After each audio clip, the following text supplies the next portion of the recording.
Hawks lose 3-1 to the Seattle Kraken as we come to you on this Sunnyside Thursday. We'll wrap it up on the CHGO Blackhawks podcast.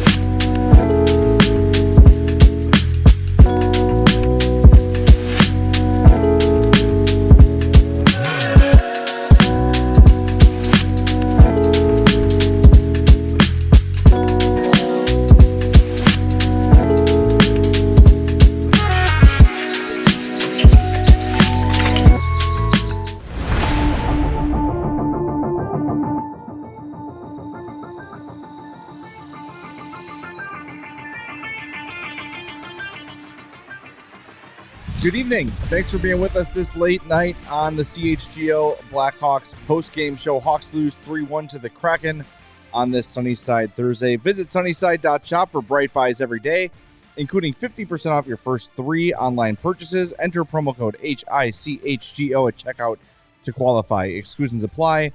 Sunnyside Cannabis Dispensary, bright buys every day, only for 21 plus or Illinois MedCard holders. We appreciate everybody being here on a late night, on a Thursday night, after a crap-ass performance by the Blackhawks. There's no other way to put it. Once again, they decide to start the engines 40 minutes into the game, 50 minutes into the game, and it's not enough. One goal in one regulation goal in 4 straight games. One goal. They won it in overtime against the Wild. This team can't score. They can't control the puck. They can't complete a pass. They can't win a board battle. This was maybe as frustrated as I've been watching the Hawks all season. And that's saying something because there have been some really frustrating efforts. You can accept something like this against the Avalanche, the Oilers, the Stars, Saturday night in Vancouver, when it's probably going to be more of the same. The Seattle Kraken are not a good team. They're the definition of mid. And they kicked your ass for 45 minutes. It was no contest. This is infuriating. Infuriating loss. There's 2 Blackhawks games that we have seen this season. This one, suck for 40 minutes, turn it on for the third. Shucks, we were right there. Or you get a comeback win. Or you play really good for the first 40 minutes and then either give it up in the third period, or it's hold on to your butts time and wipe your brow at the end of the game that you squeaked out of it. And really nothing in between. And it's more often than not, it's been this game where they don't turn it on until the third period. And it's extremely frustrating. This isn't the most frustrated I've been watching a game. I forget which game it was. The one where they were just literally cycling the puck with 20 seconds left, down 1. Oh, yeah. I forget who that was. That was probably the most frustrated. But this was a frustration on the level of this team plays this way. And it's really frustrating thinking that, you can't jump out of the gate on a team like Seattle and get off to a fast start. And, the first period shots on goal, I was thinking, well, it didn't feel that lopsided, 10-3, on goal. It shot attempts must have been closer, right? No, wasn't even, just 22-14.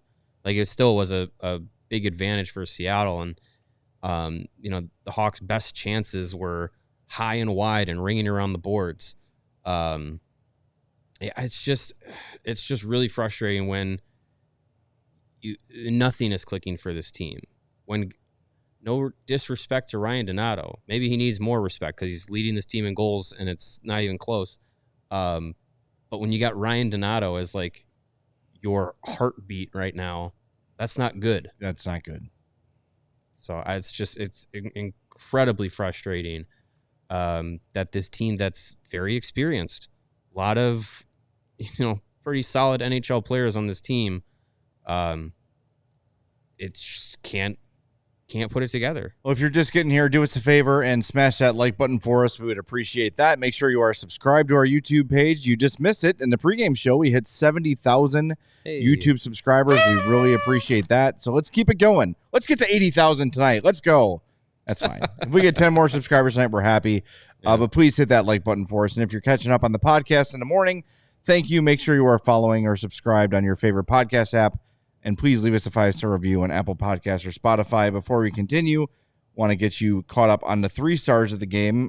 Chandler Stevenson, Maddie Berniers, Jaden Schwartz. That's 3-2-1. So your nominees for 4-star of the game, as we do every game, Peter Mrazek, who stopped 23 of 25 Kraken shots, and the heartbeat of the Blackhawks, Ryan Donato, with a goal and 4 shots in 16-23. That's it. Those are the 2 guys worthy of 4-star consideration. So make your pick. Get them in, and we'll reveal the winner at the end of the game. Greg, we've not gotten your thoughts yet. Can I make just a loud fart noise and we'll call it a night? Yeah. All right. Should we get a different mic for that so we don't get big guy? Bring your own mic for that. Well, no. I'm going to make the noise with my mouth. Oh, yeah. Okay. That's not as fun. It's not as fun, but it saves the equipment. I mean, this team says they're still looking for their identity. I think they have their identity, and it's not a good one. It should be better than it is. There's no doubt about that. But it's just guys just didn't look interested in playing hockey tonight. Tyler Bertuzzi was ass. You asked in the pregame show, why isn't he on the first line? There you go. There you go. Slow as he just looks like he's constantly trying to like skate in wet cement. Pat Maroon, sure. Look at him chirping people between the bench as it worked. Hey, they scored right after that. As he's just watching pucks go by him all night. TJ Brody took that penalty in the first period because Pat Maroon just stood there and watched the puck go by him into the zone, and then 5 seconds later, Brody got called for a hook or whatever it was. It was a bad call, but 34 shot attempts tonight for the Blackhawks at 5-on-5. 34. They had 5 shots on goal in 35 minutes into this game. 53 minutes of 5-on-5 time. They had 34 shot attempts. They had 15 scoring chances, which seems about 13 more than I can remember.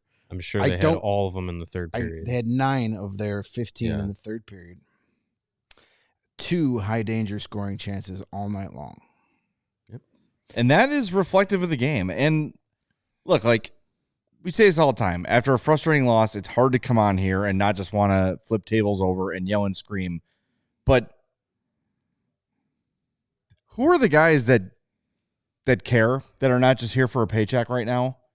Because I'd like to see them. Like, and I know that's a symptom of bringing in guys at the end of their career who want one more year, one more chance with the hope of getting traded at the deadline. They're not going to give you everything they have. They're not, but it's like. But one of those guys on a 1-year deal is giving you a good effort every night, and that's Craig Smith. Mm-hmm. Yeah. It's the guy on the 4-year and the 3-year deal. That's frustrating. That are the guys mailing it in half the time. Yep. Not the guys on the 1-year contract. It's the guys that got term. Well, and look, like, also, Taylor Hall, probably not thrilled about being traded from Boston to Chicago. You know, I get it, but guess what? Like, be a professional. I mean, he's got an opportunity here that he wasn't getting in Boston. He was playing on the third line in Boston. He has an opportunity to play in the top 6 here. And if you play good, like a guy like Taylor Hall, if you go out there and play well consistently, you're going to be in the playoffs this year because some Stanley Cup contender is going to make a phone call and say, hey, can we have Taylor Hall? Yeah. This team has seen players on 1-year deals or who were likely out the door after the end of the season, play well and get traded and get bigger opportunities. Look at what happened with Max Domi. Like, he came in here, writing was on the wall. It's an audition all season to get traded to a better team. And he took it seriously and played well. God, I'd love to have Max Domi back right now. And went to Dallas. Toronto would give us him probably for nothing. Andreas Athanasiou, that same season, was in that situation. Came in on the exact same deal with the exact same parameters, didn't play well, and ended up sticking around and getting a big contract after scoring 20 goals and 40 points on a team that needed somebody to score the goals.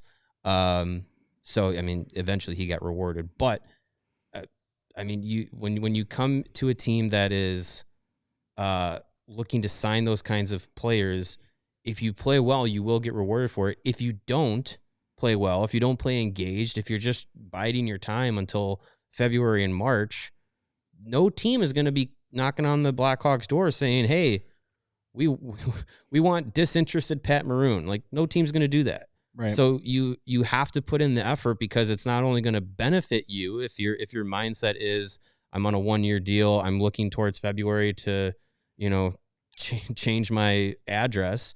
You still have, it's still on you to play well, to be an asset for the team that's you're playing for, and a team that may want to, make a trade for you later on in the season. I just don't know what the answer is right now, because this is the team. Like, part of what Kyle Davidson did in acquiring veterans to insulate from injury and to make sure the team had depth, guess what? When the team's not injured, like they are right now, it's your team. Yeah. So if you wanted to call up a Colton Dock or a Landon Slagger or whoever it might be to shake things up, to bring some energy, to start sending a message to these veterans that, hey, we're here, we're right behind you, and I will come up here and play my ass off when you are unwilling to do so.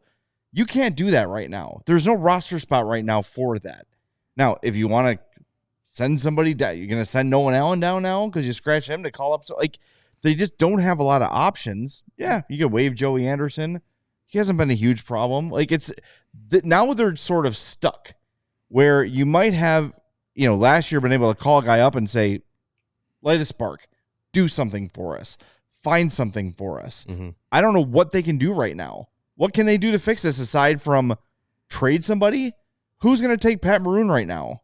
Who's going to take Joey Anderson right now? Right. They have sort of insulating themselves from what happened last year, where you're forced to sign Rem Pitlick and Zach Sanford and Jacob Megna and all these guys that rounded out the season for the Hawks. Fine, you're protected from that, but now you are stuck. There's nothing to do to roster-wise to pump life into this team. Yeah. They've got to figure it out. And hopefully they start playing for each other and start playing hard for each other. And I'm not seeing that. On a night-to-night basis, there's games. There's been a handful of games where they've been at it, but you said it about Pat Maroon. Great job chirping on the bench. Do something on the effing ice. Right. Win a puck battle. Finish a check. I'm sure we'll hear all the same guys in post game. I'm sure Nick Foligno and Jason Dickinson and Seth Jones will tell us that they know what to do. We just have to do it. Blow it out your ass. Well, there you go. Sure. Yeah. And the easiest thing to do in a situation like this is point fingers at the coaching staff and say, fire them all. I get the sense from Kyle Davidson's words that he said to Ben Pope last road trip, it is not on the table that Luke Richardson's job is in danger at all, at least in season.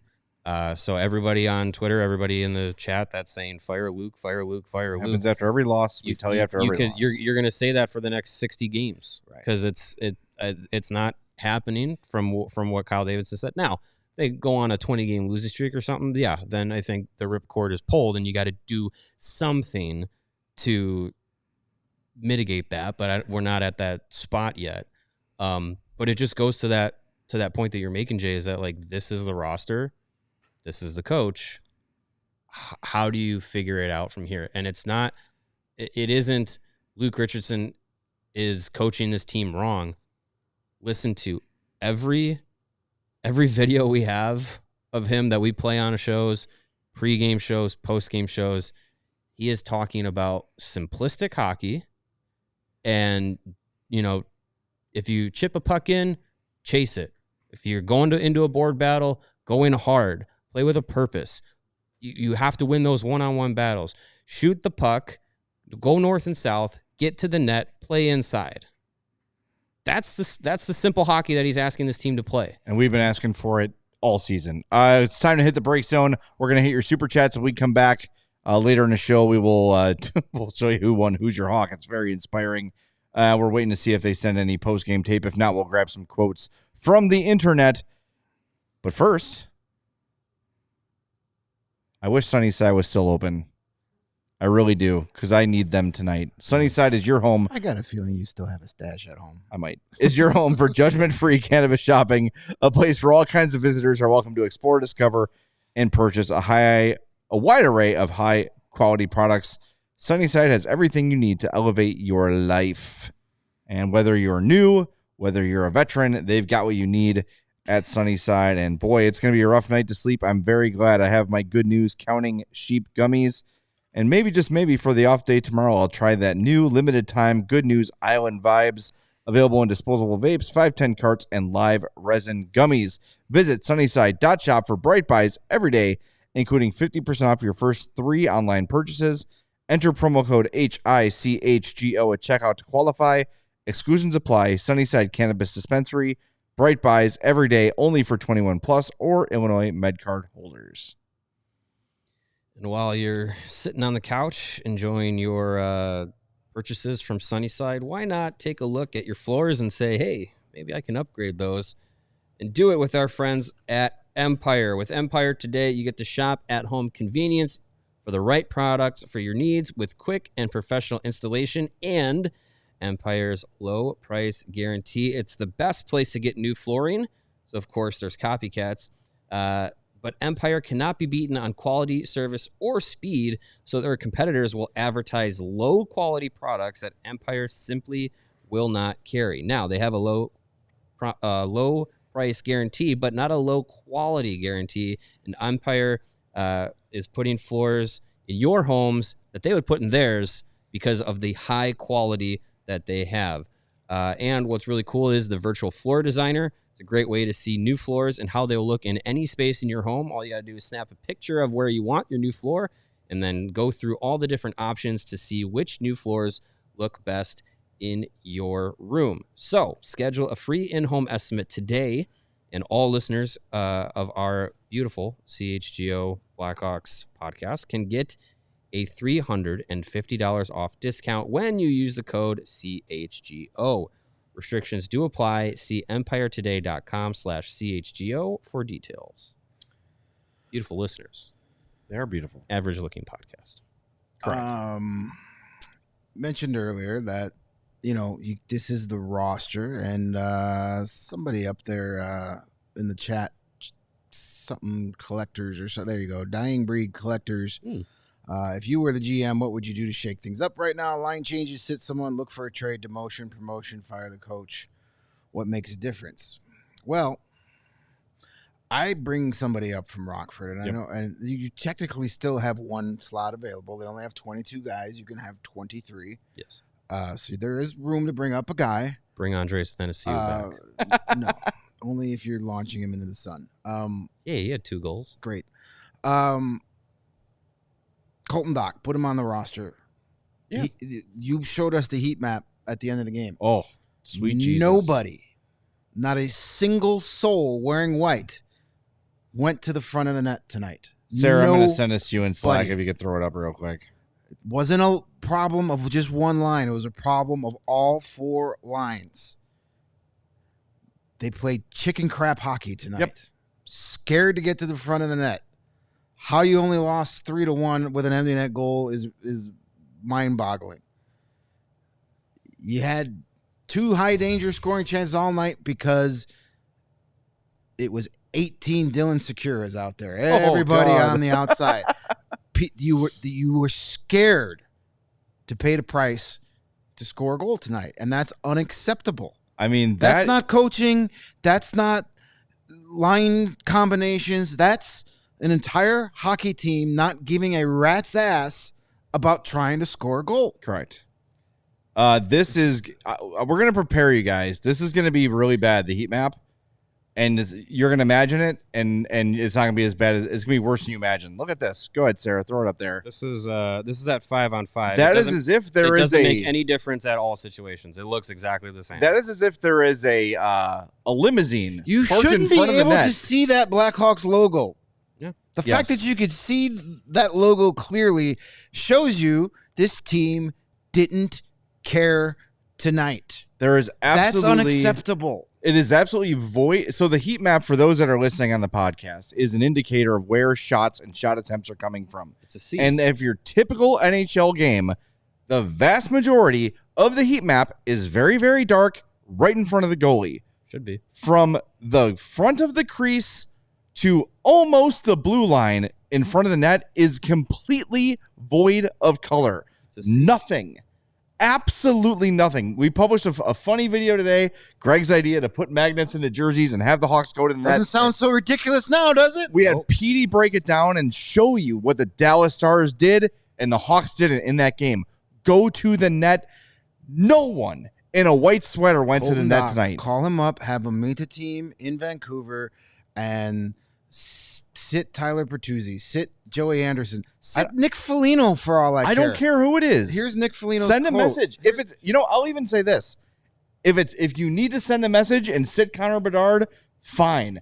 I'm not blaming him for this game by any means. He was one of the dudes out there giving a crap. He made a couple not great decisions, a couple bad turnovers, but he was out there giving what he had in this game. But if you're trying to send a message, sure, sit Foligno. Sure. I don't care. And you take Nick Foligno in a room and say, look, man, this is not about you, but something we need to send a message here. And you bring up, I'm down with Colton Dock. I'm down with Landon Slaggert. I'm down with Samuel Savoie. Someone who's going to come up here and give a rat's ass. Right. Someone who's going to come here and be happy to play, be proud to pull that beautiful effing sweater over their head and not just go and stamp a fucking time. Oops. Stamp a timesheet. There goes the fast champ. for 20 minutes. That was a fun week. Fun being on Xfinity. It's late. It's just, let's punch in and punch out, and that's it. Did we win? No, we didn't win. Time to say it was unacceptable, and time to say things are going to be better, and pay it lip service, and then do the same stinking thing Saturday night against Vancouver, and then Tuesday night against Anaheim. And maybe some of these you win because bounces go your way or whatever, but it's just the same thing all the time. It's the same game all the time. And when you look at the talent on this team, it is inexcusable. I don't want to hear about chemistry. I don't want to hear about coming back from injury. I don't want to hear about this and that. I want these guys to play like they are paid. Taylor Hall, Nick Foligno, Tyler Bertuzzi, Teuvo Teravainen, all of you are making big money to be contributors on this team, and it's not happening. It's not happening. It's ridiculous. This game, I'm telling you, this game insulted me more than anything I've seen all year. This is from Mark Lazarus, from Nick Foligno. It's desperation. No, it's not. Donato's goal is a great result of that, just wanting it, wanting to score, wanting to get to the hard areas, wanting to make a difference, wanting to be around the net and pay a price. Mm-hmm. We just don't have enough guys wanting to do that. Nick, you're one of them, pal. You're one of them right now. Let's go through here. Seth Jones had 3 shots. Connor Murphy had none. Donato had 4. Craig Smith, none. Dickinson, 1. Foligno, 1. Anderson, none. Kurashev, none. Martinez, 1. Kaiser, 2. The defensemen are shooting. Bertuzzi, none. Vlasic, 1. Hall, 1. Reichel, 1. Teravainen, 2. Bedard, 1. This is from Ben Pope, Ryan Donato on his goal tonight. We were talking on the bench. We just weren't getting enough shots. Sometimes the distance shot isn't the best play, trying to shoot it through guys' feet and that kind of stuff. But if you're not getting anything, you might as well try something.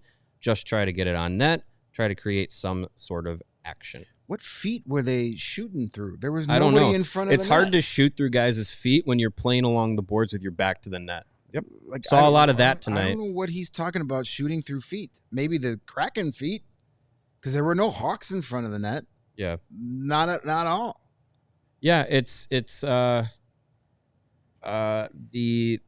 give a F meter about wanting to play that way, wanting to be rewarded for playing that way. It eventually comes up Millhouse when you go to the net and play in front and take some cross checks in the back to be there in front of the net and cause some screens, cause some commotion, get a deflection, get a puck that bounces off your butt and goes in the net once in a while, or get there for a rebound. Like, you get rewarded for that. And look at a guy like Zach Hyman, right? Scored 50 plus goals last year. How many of them were from more than 7 feet away? 0. Almost virtually 0. I know. I think like 46 of his 50 goals were from less than 10 feet. Yeah. So like you don't need to be a 50 goal scorer in this league. You don't have to have Austin Matthews' quality of shot. It helps if you do, but you don't have to do it. If you just have a mentality of wanting to go to that area and say, yeah, I'm going to take my lumps, but you know what? If I pot a couple goals, it's going to be nice for our team. It's going to be nice for my wallet. Like, guys can have good NHL careers, good, long, fruitful NHL careers playing in that zone if they have that mentality. If you don't have guys that have that mentality, then you can look at roster construction and say, yeah, maybe Davidson wasn't getting the right type of guy. But I just don't feel like there's the buy-in from this group, enough of it from this roster to say, yeah, we're going to play that way. I think there's some guys that get it. I think Nick Foligno gets it, as much as it might sound like a broken record hearing it from him. He gets it. He plays that way.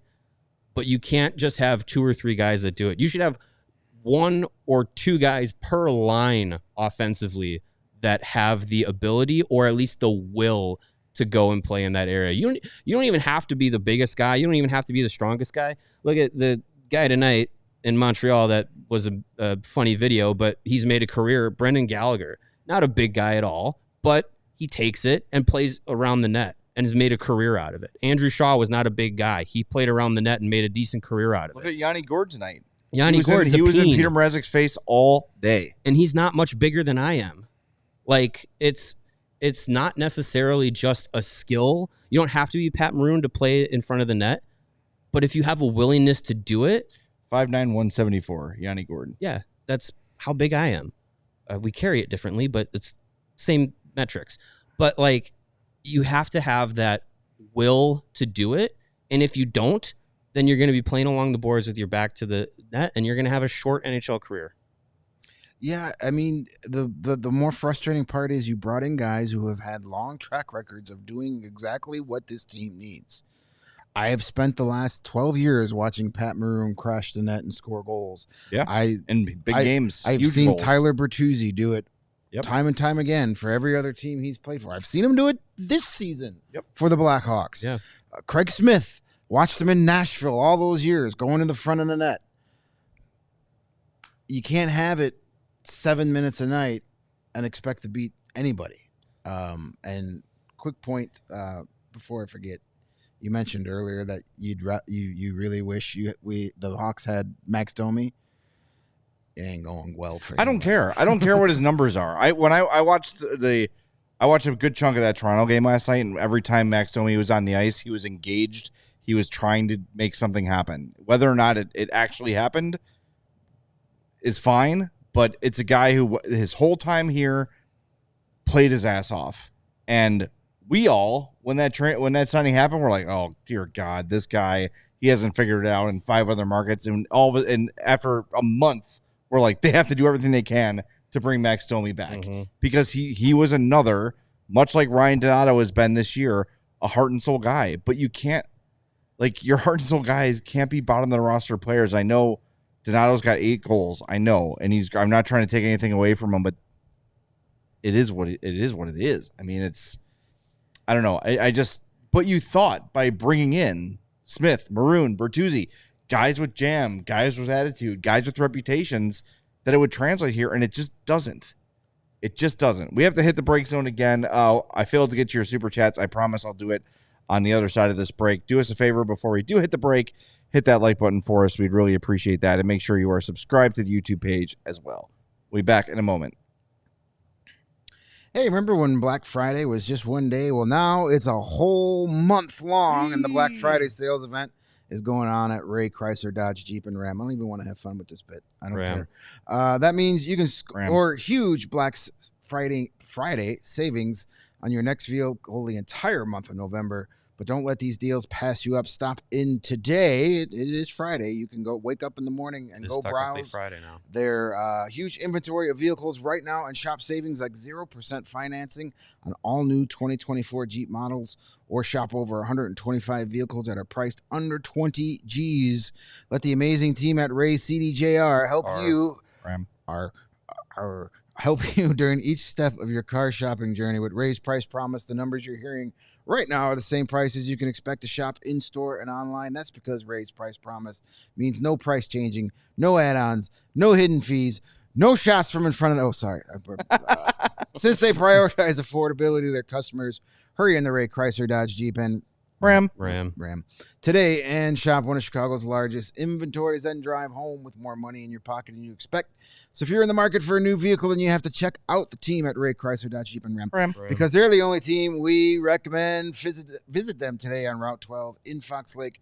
For more information, head on over to raycdjr.com. They've been serving the community since 1963. That was the last year the Blackhawks had some net front presence, I think.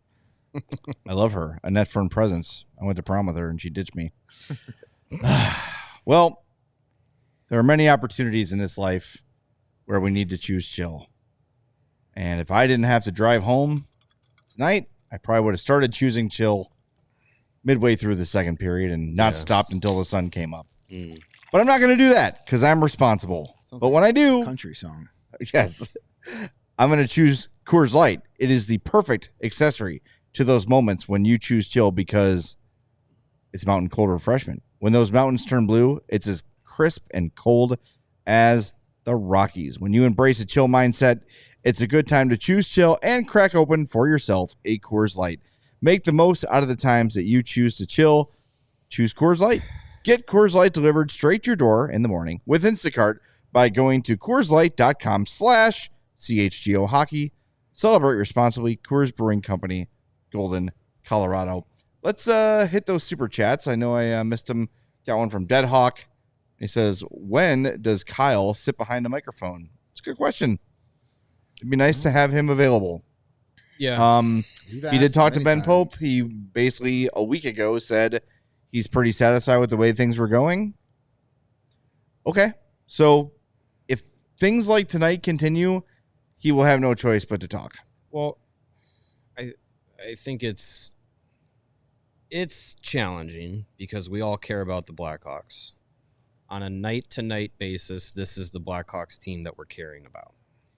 In the grand scheme of things, this is not the team that you're caring about to be a contender, right?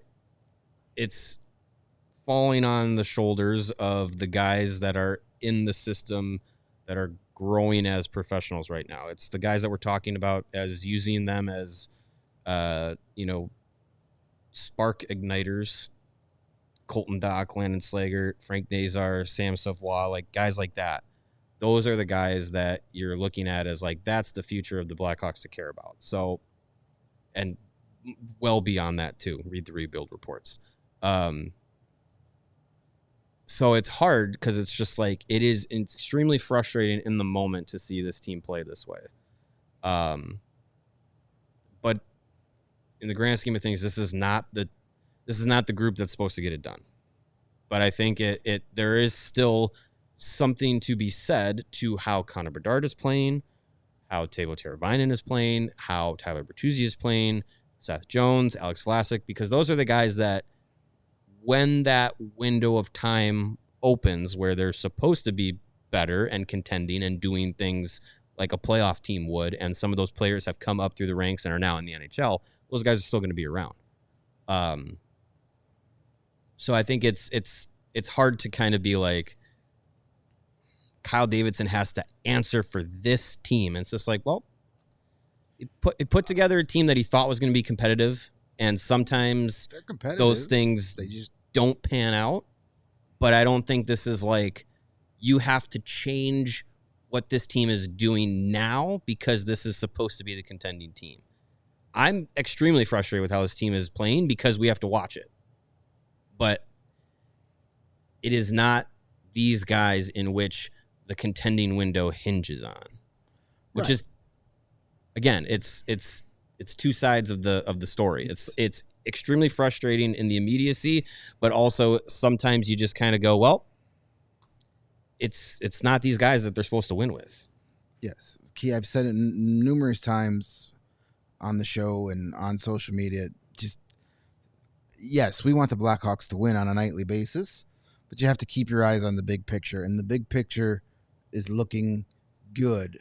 Tonight was garbage, but big picture wise is good. The guys who are on this team, you know, who Wyatt Kaiser got turned the wrong way on that goal. Not a great look, lost the puck. but he had a, he's been really good. Yeah, Alex Vlasic, every night we talk about how good he is. Those are the types of things that matter. And yeah, this roster right now just doesn't seem to be, enough of the fire and the passion, my friend, but it's true. So I don't know what to do. I know we're seeing comments about, Luke's got to coach the offense differently. Who on this team is scoring off the rush? Like, I don't know what. They can't complete a pass, which doesn't help. They can this barely team get is a rush. defensive-minded first team because they have to be. They're not beating anybody in 6-5 shootouts. They have to grind out 2-1 victories. That's what this roster is. If you want where are the goals going to come from? And they're not a very fast team. So if you want them to start going up and down the ice with teams, they're going to lose 6-2 every night. Well, that's why they have to have the engagement every night. You have to be mentally prepared to play those kinds of games. And if you're not, then you're slow and unwilling to battle and play, chase pucks in. If you're dumping and chasing, if you're unwilling to chase, if you're unwilling to battle and you're slow, you're going to get your ass handed to you. And again, the reason I think, look, if this roster was just ass, as we've seen in the last couple of years, like, it's easier to accept. Yeah. This roster is not bad. And we just saw they played a terrific game against Minnesota. Who's a better team than Seattle? Minnesota's a good team this year. It's hard for us to say because they've been mid through their entire existence, but you get Boldy, you get Faber, you get some of these good young players, and all of a sudden they're a better team and more exciting to watch. They played a great game, and they play their best games against the best teams, and that's what makes me more pissed than anything because we know it's there. We know the ability is in there to play hard, to compete, to, yes, defend. But again, if you missed, what day was PD on? Tuesday? If you missed Tuesday's show, PD illustrated very clearly twice that the Blackhawks offense starts with their defense, being sound positionally, strong along the boards, strong in front of the net, and you get the puck going the other way. And that, look, they held Seattle to 26 shots today. One was an empty netter. So 25 shots on goal.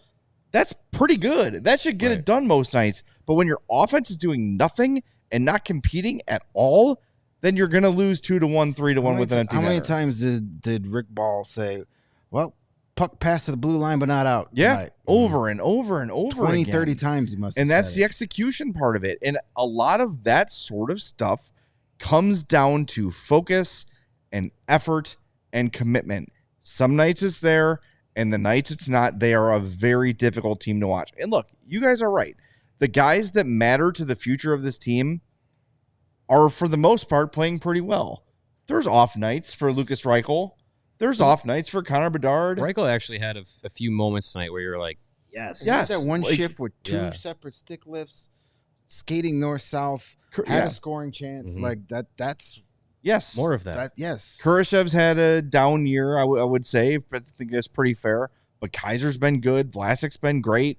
Like, I get that, but it's also I grow concerned about bad habits and picking up bad habits and learning bad habits. And I don't know. I'm seeing a lot of the same. This was the same story last year. It's been the same story this year. Slow starts, incomplete efforts, yada, yada, yada. And again, yes, when you have a lesser skilled team, that's going to happen. So last year, you can sort of put that asterisk on there. That's not the issue this year. every player on this roster is an NHL player. Yeah. All 12 forwards, all 6 defensemen, Mm-hmm. all 3 goalies are NHL caliber players, all of which would play on good playoff teams. Maybe not in as high of roles as they are, but the only guy you'd say maybe Joey Anderson wouldn't be in every NHL lineup, but more than half. Yeah. Right? Like, At least. this is an NHL team with NHL talent, and there's too many nights like this where they're just not competitive. This is from Ben Pope regarding the zone exits and the dump-ins. Says, after the Dallas loss, Seth Jones mentioned Blackhawks dump-ins getting cut off by the opposing goalie, and there was more talk about that again tonight with Joey Decord. Quote from Foligno, we weren't getting pucks in and advancing it, and we weren't putting it in good areas. Every time we dumped it in, it was the goalie. When you do that, you don't give yourself a chance to really forecheck, to really make a difference. It seems like we're really spaced out, and it looks like we're trying to do it around the rim, and if you're trying to rim it from that far out, the goalie can read it. So, again, like with the dumping it in and trying to chase it and stuff, they forced Joey Decord to play the puck a lot, which he almost put it in his net twice.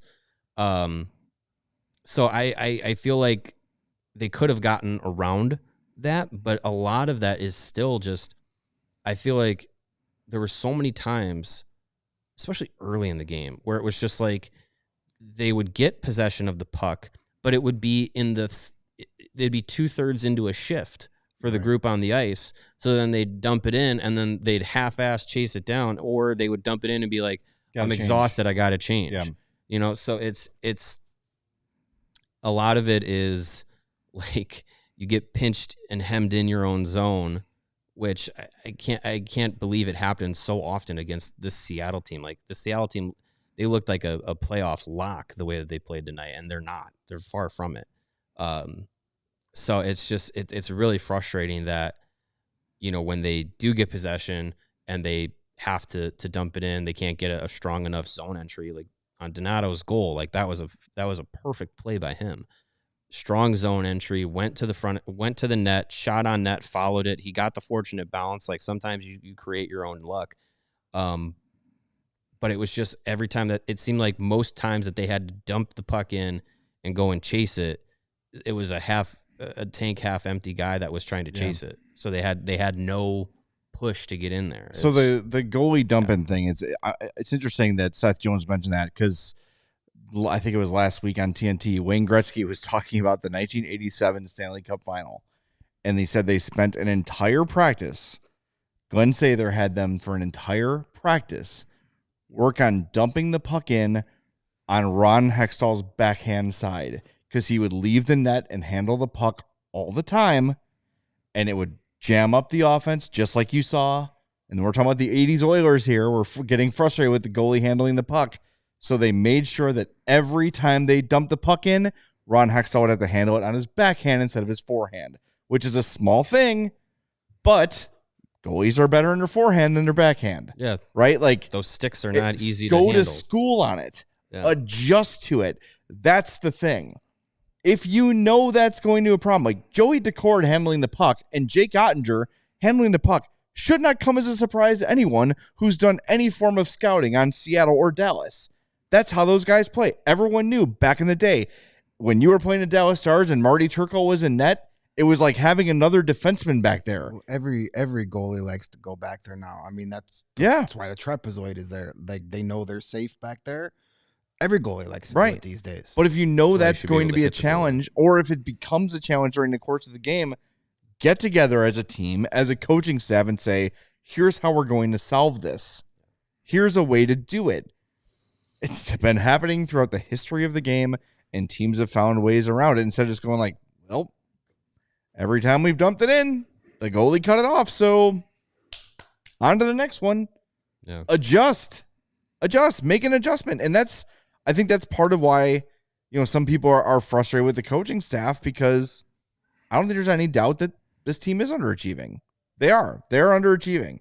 And maybe it comes together later in the year as the chemistry grows and all that stuff. But like, it took 40 minutes to switch up the lines today. And then when they did, it started working. Like when you got 35 minutes with 5 shots on goal, maybe it's time to adjust a little sooner. I can see the frustration in that regard. Yep. From Luke Richardson. Again, this is from Ben Pope. Quote, I don't know if it was a slow start. It wasn't our best period, but it wasn't our worst. Sometimes you get frustrated off of that. You don't get execution and shots on net. The second period, we got frustrated with ourselves, and we weren't in sync at all. I didn't think we played to the structure of our game.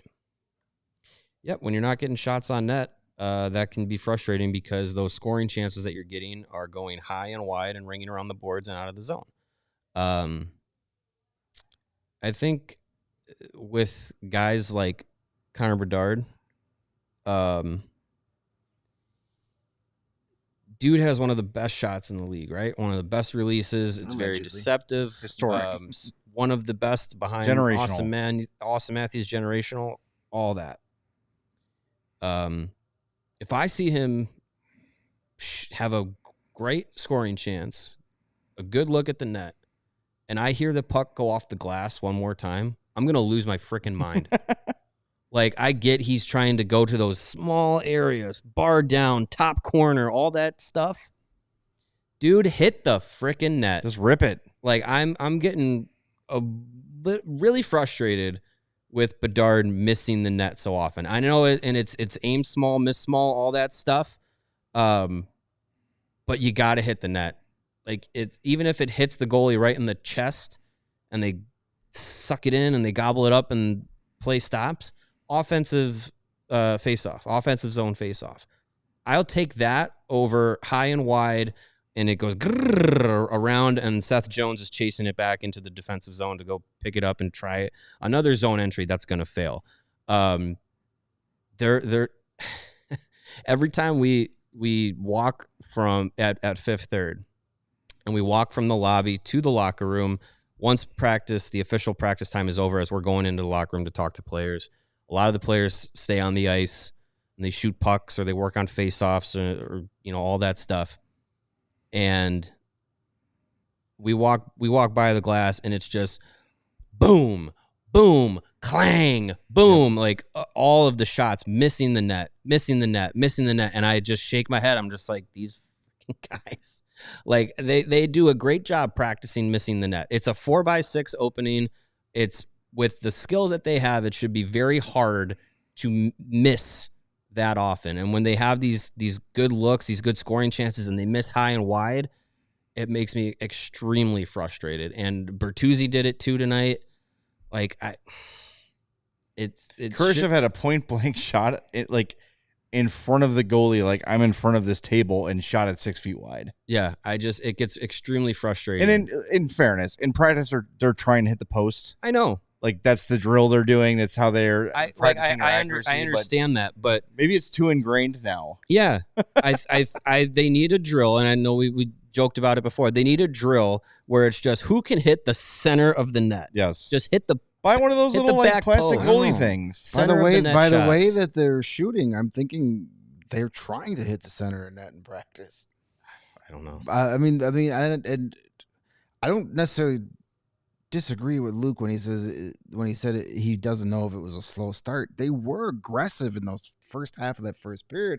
They were just missing the net with every shot, as you said, and then the puck's going down.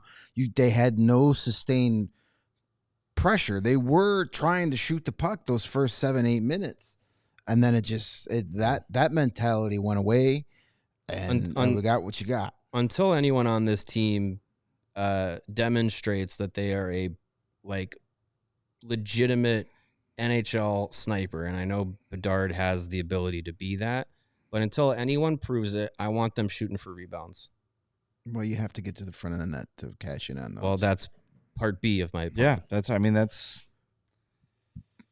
frustration. That heat chart. Do we still have that, Sarah? Do you still have that heat map I sent you that you made during? I gotta look at it again so I can throw up. We could just throw this on the screen with elevator music for 60 minutes, and you would know exactly how this game went without any of the three of us talking. That shows you everything you need to know about this game. And if you look at the Krakens, the Hawks actually did a good job defensively of minimizing their impact in front. Yeah, it's hotter in front, but it's always like that. It's not like a deep red. They actually did a pretty good job. Yeah, they spread most of their like if that scoring was chances that Seattle heat map is also not good enough. Heat map has no color in front of the net. No color. Yeah. No color. It's like I said, it's if there's a stretch limousine parked in front of Joey Decord and guys just had to skate around and like they couldn't get to that area. Like they weren't allowed to be. Yeah. It's that map shows you the entire story of this game. The entire story of this game. Yep. I look forward to the Ilya Mikheyev revenge game on Saturday. Fine. That'll be fun. Oh, there's no doubt he's back in the lineup. He's playing against his former team. Yeah, that feels, you can't roll this same nonsense out again. Pat Maroon. That feels like it's going to be the sit Pat Maroon, change. put in Mikheyev. Call up Doc. I would love that to happen. Call up Savoie. I feel like we're going bring on to Atlanta. I feel Bring like on we're going to Dallas. see Ryan Donato on the top line. Cool. Whatever. Yeah. I mean, he's your leading goal scorer. Yeah. I mean, like at this point, you can't. He's the only guy doing what you need everybody else to do. You had a top line of Connor Bedard, Craig Smith, and Ryan Donato in this game. Well, that doesn't surprise me because you got three dudes willing to shoot. Morning skate. Luke Richardson literally said, Craig Smith and Ryan Donato are two guys I never have to worry about shooting the puck. So why not put him out there with your best player? Because your other guys who supposedly have good chemistry with them were invisible. So, all right, we are very close to 100 likes. Please do us a favor, hit that like button. We have enough people in the watching right now to make that happen. So please do us that favor. It is 12:36 a.m. Please hit that like button for us. We would really, really appreciate it. I got to Dead Hawk Super Chat right. Yes, I did. Chris P says, how much bacon are you eating for Savoie to be Shaw 2.0? I will eat all the bacon in the world. I don't care. I don't need any reason to eat a ton of bacon. Hey, he can suck and I'll eat bacon. I like the fact that a guy named Chris P is talking about bacon. Wasn't it a mascot or something? Crispy Bacon? Crispy Bacon. It was the pig that had no back legs and had the little yes. And then died in a barn fire. Oh, yeah. Man. Well, at least he wasn't left in a tanning booth and, for 3 days. And boy. call me crazy, but you're crazy. Can maybe we hope that Samuel Savard is better than Andrew Shaw? Is that bad? That would be wonderful. I mean, the hope. But I will take. Great, I will accept an Andrew. But I will. Yeah. A less problematic Andrew Shaw. If his career equals Andrew Shaw, less concussions. Hopefully less concussions for his sake. But if he has as much success as Andrew Shaw does, that would be great for the Blackhawks. All right, Sarah, do we have our winner of the 4-star of the game? As if there's any question who it's going to be. It is Peter Mrazek. Let's just cancel the segment and call him the 4-star of the year. The Peter Mrazek Award. Chat's goalie star of the game. Congrats to Peter Mrazek. Stopped 23 of 25 shots and is probably swearing at people on the airplane as we speak, including making a save between the face-off dots. That was fun. that was like a moment I'll look back on and laugh at because that was a moment of levity. I think he got a piece with his glove. Yeah, I think so too. It looked like an NHL 25 glitch. Like, why is the goalie all the way back, all the way at the blue line? Aggressive goalie. Yeah. That was funny. I'm glad that they didn't score on that because I might have thrown something. It looked like me trying to stop a shootout attempt in NHL 24. Why is my back to the shooter? Just go chase him. Just go. Yeah, that was good. Come run into him. Yep. By the way, BJD makes a good point. No, I'm sorry. It was Dead Hawk all the way at the bottom. Ryan Donato with an unassisted goal is so Chicago Blackhawks 2024. Yeah, yes, as a team, the Blackhawks had it 1 point. Yeah, which is a great lead-in to Hoosier Hawk. It is a great lead-in to Hoosier Hawk. We all also had 1 point. 1 goal. It's not just a clever slogan. Yeah.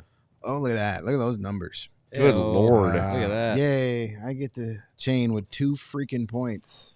Slowly chipping away, though. Chip away. 1 point at a time, baby. I got 60. It's a marathon, not a sprint. I got 66 more of these games to chip away. Yeah.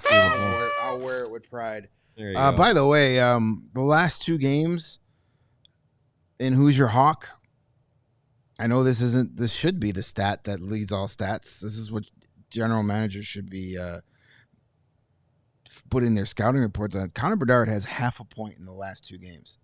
He had 0 points in Sunday, half a point in Who's Your Hawk. And I am going to take him first, though. I am going to take him first for his homecoming in Vancouver. Yeah. That's the night. That's what snaps him out of his streak, scoring in front of mom and dad. That's what everyone's talking about. Connor Bedard back home in front of his family and friends in Vancouver. And sure. All the let's get heartwarming storylines around Connor Bedard's frustrated return. Oh, he's beyond frustrated. Yeah, you can see it on the ice. He looks frustrated. This is the first time in his life he has struggled to be good at hockey. Yeah. It's never happened to him before. Yes. Maybe that's why he keeps making moves that he did when he was in Regina. Backhand pass, cross the ice at the blue line that gets turned over. Yeah, that's because that's what he knows used to work for him. Yeah. When he was playing against children. Derek King, everyone's favorite scapegoat. Got to get the junior out of these players, and that is a learning process. And we have these high expectations for Bedard, and people are like, "Oh, he's just 19." It's like, yeah, we know he's still making 19-year-old mistakes, and you have to live with it because of the ability that he does have. But if he's going to make those mistakes, you want to see them kind of rectified on the other end with, creating a little bit more. Again, it's high expectations for a guy that's just barely played an entire season's worth of hockey, but if that's the player he's supposed to be, like, you kind of want to see those wheels turn a little bit more. I just want to see him just take a slap shot, just full swing slap shot. You think his stick can handle it? Like, I mean, all we get is I'm going to change the angle of the shot. Here comes the risker. Try and find it. Oh, it's over your head. Just rip a slap shot. See what happens. Yep. Just bury it at somebody. Just wind up. Pretend you're Marian Hossa on a penalty shot and just shoot it as hard as you can. See what happens. Yeah. Maybe that's what gets him some confidence. Like, just shoots the hardest slap shot he's ever shot in his life. Maybe it doesn't go in the net. Maybe it gets deflected on the way. Who knows? But just try something different. At the very least, you can get some frustrations out. Yeah. Try a slap shot. Or fight somebody. That's what he needs. Take off your skate and try to stab somebody else. Get to the bench and start chirping people. Yeah, like start yelling at the other team. That'll get it done. I'm not worried about him. You shouldn't be worried about him either. He's 19 years old. He doesn't have a ton of help. But you want to see him be more of a factor every night. Even if the puck's not going in, what we talked about before was, hey, don't worry until the chances start drying up. Well, the last 2 games haven't been great. I mean, but the fact that you're seeing him engage defensively and back checking, trying to create, that's getting the message of, like, well, sometimes you create offense off of defense. So, like, he's still engaged when he doesn't have the puck, but he's not getting the dangerous scoring chances that he got so much. I mean, people could say, well, he's the only guy on the ice, so defenses cling to him. It was the same thing last season. He had a lot. He looked far more dangerous. So he's got to readjust. He's got to figure out what works. Because what he's doing now isn't. I see Adam Hogue was in the chat earlier saying tough one tonight, but I don't regret staying up. Way better than watching the Bears offense. Yes. Bears had 3 points. Yeah. Boo-hoo. Adam Hogue has to watch crappy offense 17 times. We got to do it 82. Yeah, exactly. We should mention before we wrap up real quick, congrats to Connor McDavid, 1,000 and 1,001, last check, points in his career. So, and Majestic American Woodcock says he's only 19, so only going to work for so long. Yes, until he's 20. He's 20. Yeah. Exactly. And then we'll say, well, he's only 20. Yes. All right, we're going to wrap things up. Reminder, we got a couple things you should know about. We are giving away tickets to the Shoresy Fall Classic on our ALLCITY.com Diehards Only Discord, on our Twitter, and on our Blue Sky. So if you're interested in attending the Shoresy Classic, it's the cast of Shoresy against Blackhawks alumni That is this coming Tuesday at the Allstate Arena. Go enter. It is free to enter. You'll be chosen at random. Winner pick tomorrow. So do that.